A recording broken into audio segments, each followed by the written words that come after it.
So now we move on to the next slide, which is a slide from a scientific paper quoted by Al Gore in his movie.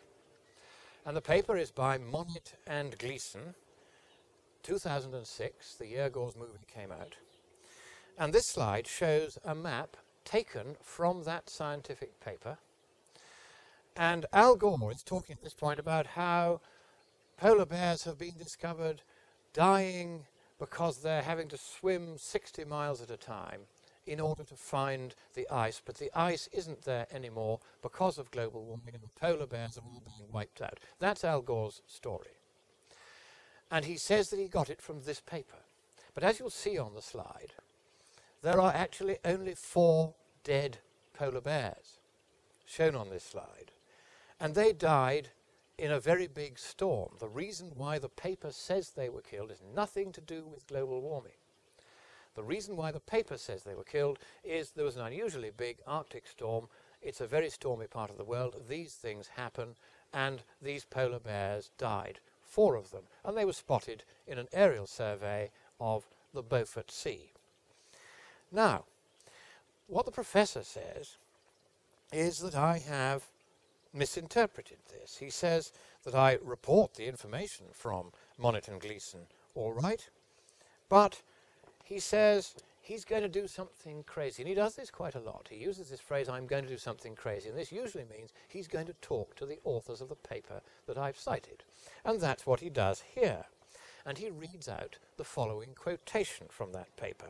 We further suggest that drowning-related deaths of polar bears may increase in the future if the observed trend of regression of pack ice and or longer open water periods continues.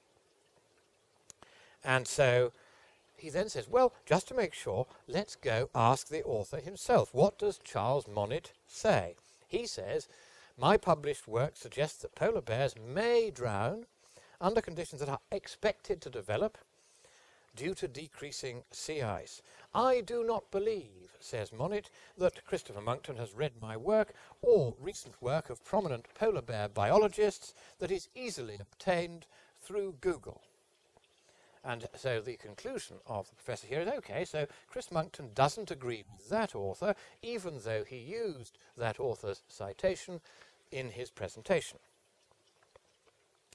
So, here is Dr. Monckton somehow getting the idea, presumably from Professor Abraham, because I didn't talk to Dr. Monckton, that I hadn't read his paper. Just one rather obvious problem with that, which you would have thought might have occurred to somebody of professorial standing. And that is that the map which I displayed on my slide is the map from Monckton and Gleason's paper. So if I didn't read the paper, where did the map that came from the paper come from?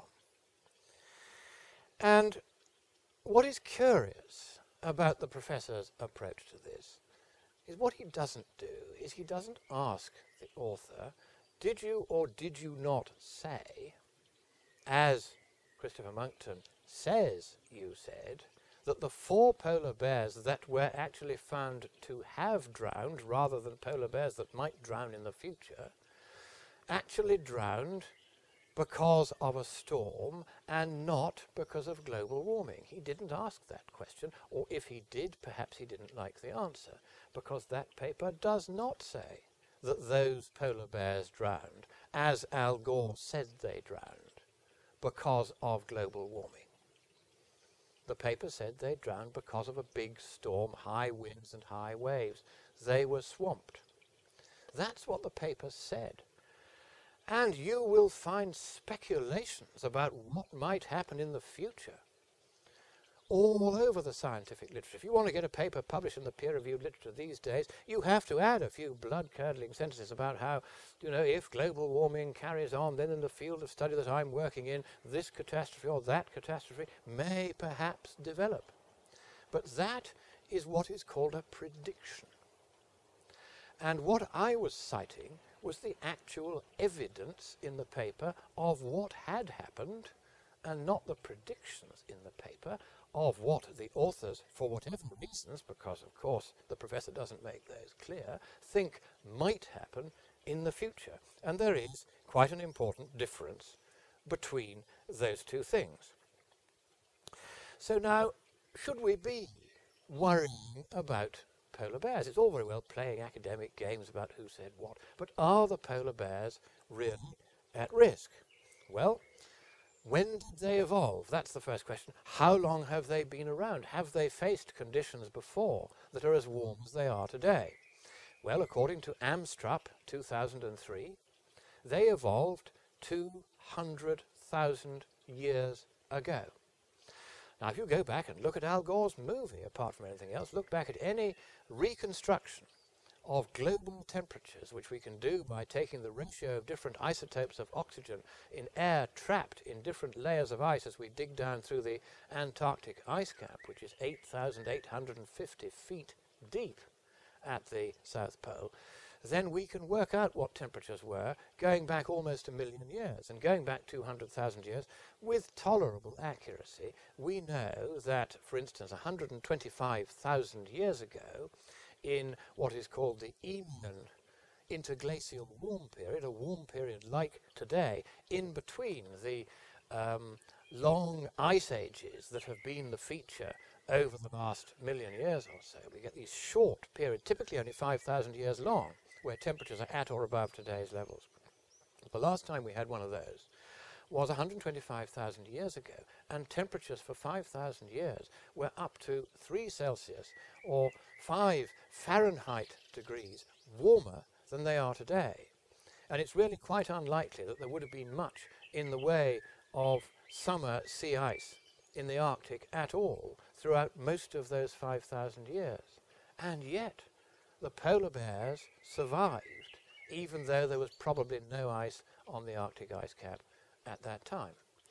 They've survived quite a lot. They've survived the Holocene climate optimum. That's a much more recent one. It was only 6,000 to 8,000 years ago when temperatures were again around 3 Celsius, 5 Fahrenheit, warmer than they are today.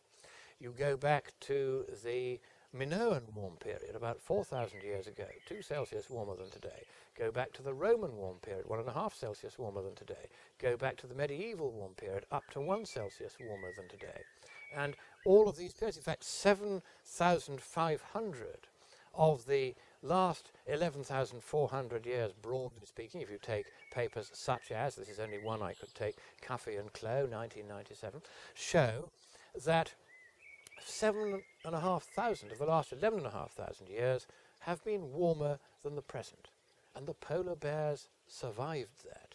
So why would they not survive even the relatively modest additional warming which the IPCC says we might cause, even if the IPCC hasn't exaggerated that amount of warming?